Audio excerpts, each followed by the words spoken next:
I touched that 5 for you. I do that 3, 4 times again. I testify for you. I told I like you, that I do it all and I'm around your skin. Hey y'all, welcome to Kill This Is. If you're new to the channel, do me a favor. Comment, share, subscribe, turn on your post notes so you know that I've arrived. Yeah, don't come for me because I got hair.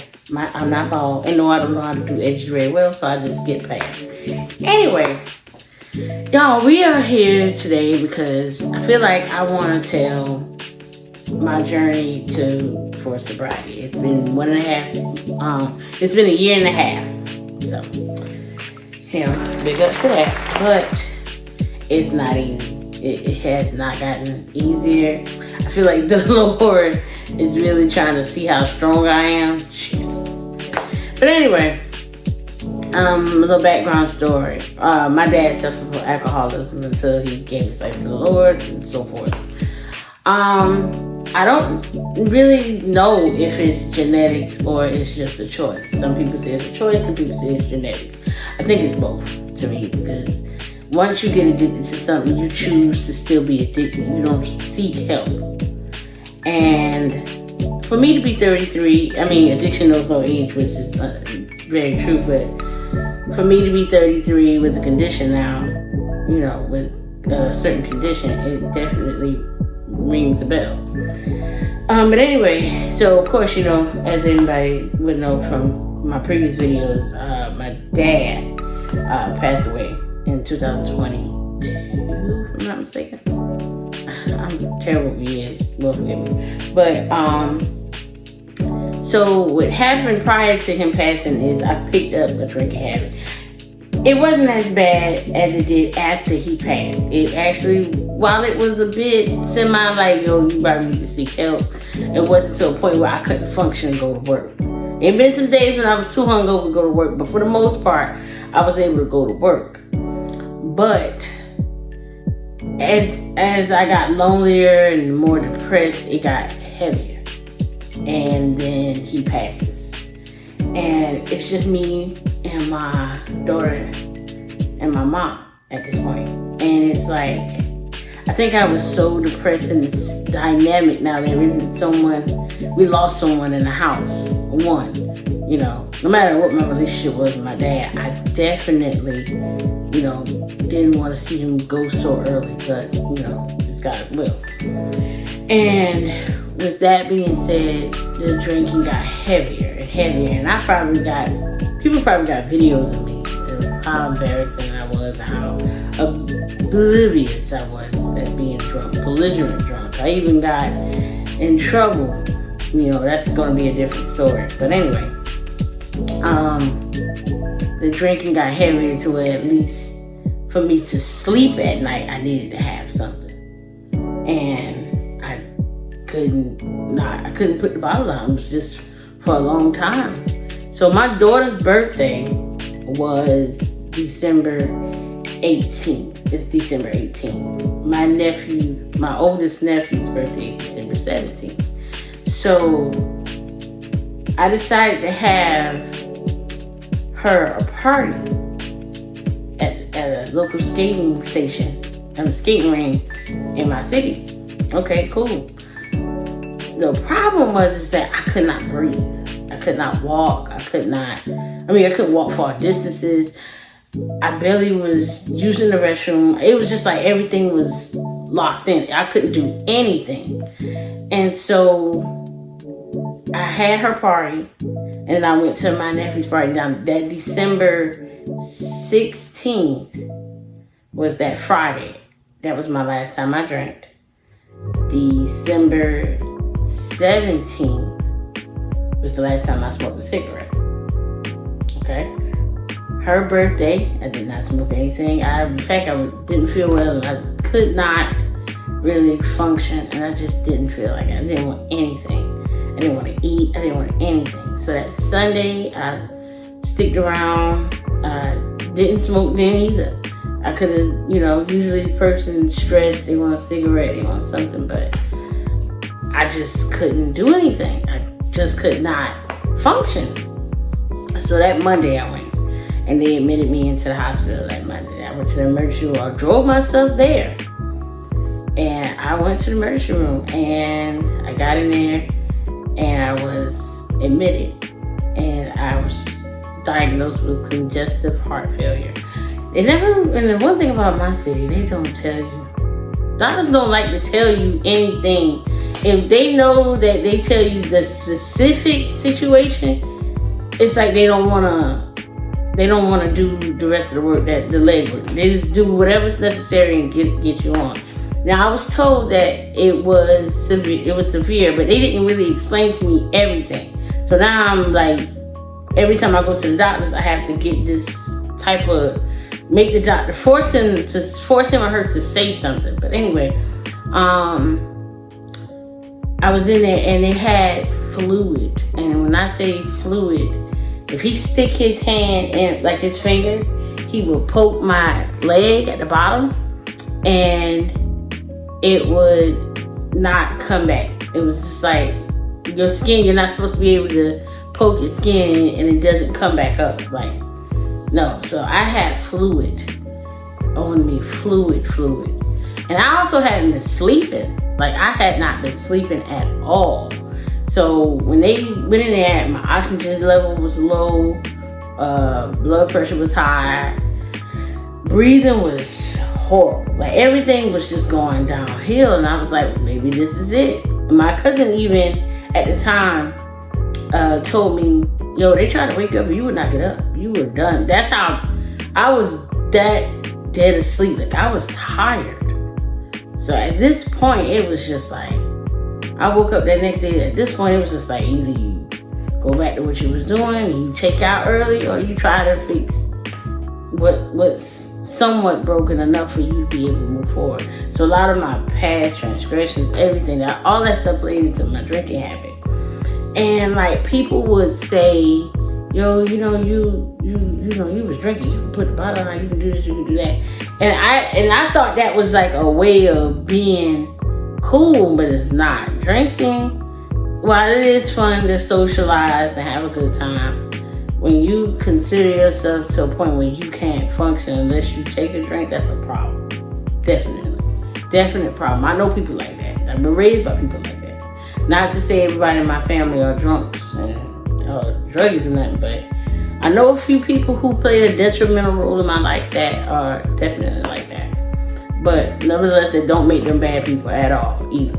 And some of the best, hard praying people I know. And their life story will amaze you and show you how far God can come. But anyway, I know I'm not that big on, I'm trying to be religious or anything like that. I have my relationship with the Lord just like anybody else do. But nevertheless, I felt like I needed to say something about it, because I feel at some point somebody can relate. And this video might not even touch one person. If it do, that's great in itself too. But I wanted to say it because I felt like I kept saying I was going to give an update, but I never did. And then again, but update, it's not like people checking for you like that. But anyway, I did this, and I was thinking to myself, like, what if I embarrassed myself? It's like, well, you were drunk and you embarrassed yourself, so. But at this point, I don't even care. I'd rather just explain and talk to people and let them know, like, it's hard, but you can do it. It is, and I'm telling you, it is, especially with me being a single parent, and times is rough out here. I'm telling you, raising a little girl by yourself out here in this mean world, and you don't got no kind of understanding of why things ended up the way it did, it makes you upset. It makes you feel like you are failing yourself as a person.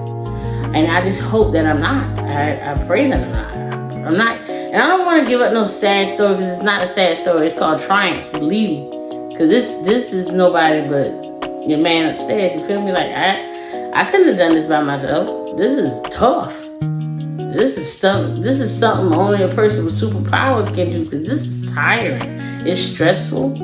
It's lonely at times, but sometimes you need to separate yourself from the masses of people just so you can focus on you and be a better you. You know?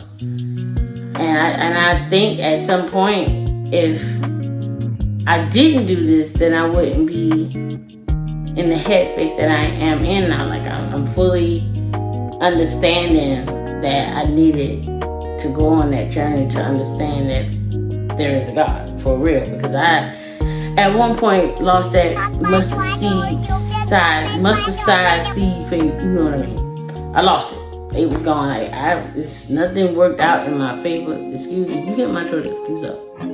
But nothing worked out. I kept like hitting dead ends with jobs, hitting dead ends with relationships. It was like anything that I wanted or thought that it would be for me it never worked. It never started working, no matter how many times I did it, or it never lasted. And it made my head hurt every day.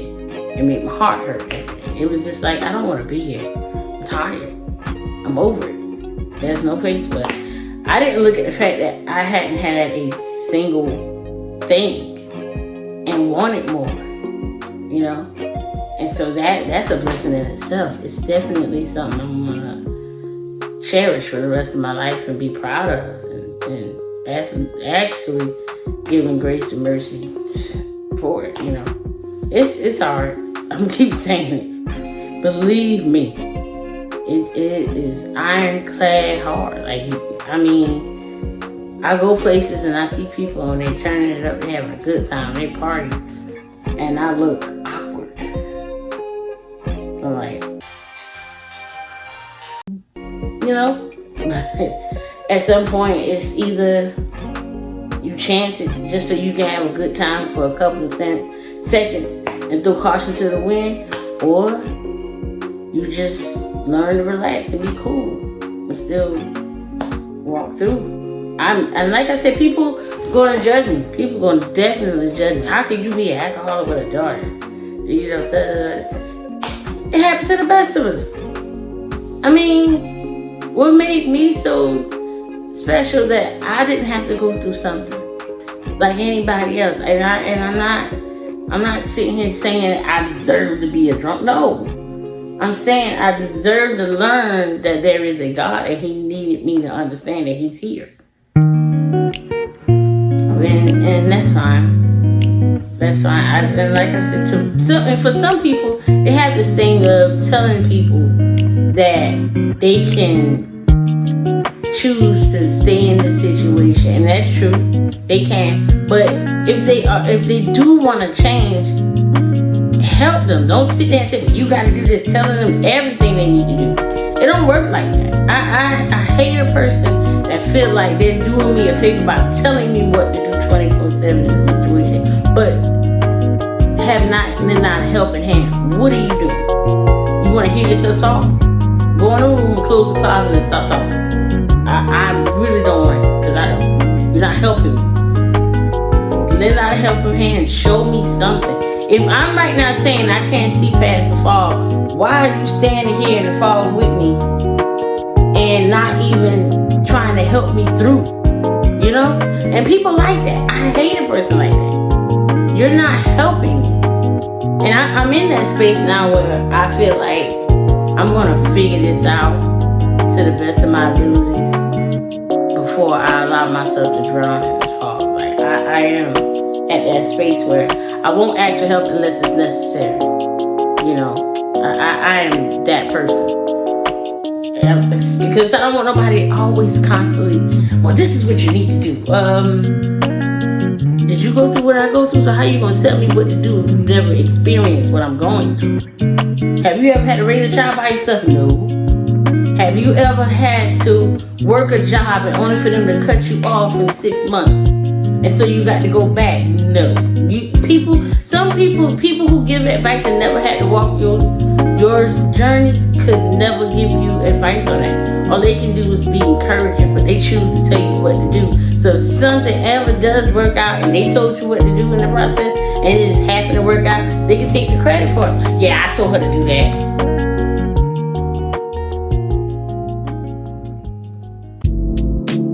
Okay, but guess who got to do the rest of the work?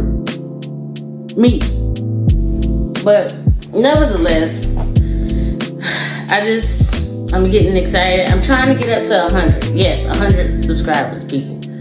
And you can tell your mama, your mama's mama, mama's mama's mama, all them. You know what I mean? Tell everybody. And I say to everybody, I'm from the South. Not everybody talks with the proper enunciation, whatever they mean. Tell everybody, you know, come see about me. Come see about a player. You know, come see about me. Comment, share, subscribe, turn on your post notes so you know that I've arrived. And on a lighter note, I am never mind, I'm about to tell y'all all that. See y'all later. Bye. I touch that fire for you. I do that 3-4 times again. I testify for you. I thought I liked you. That I do it all.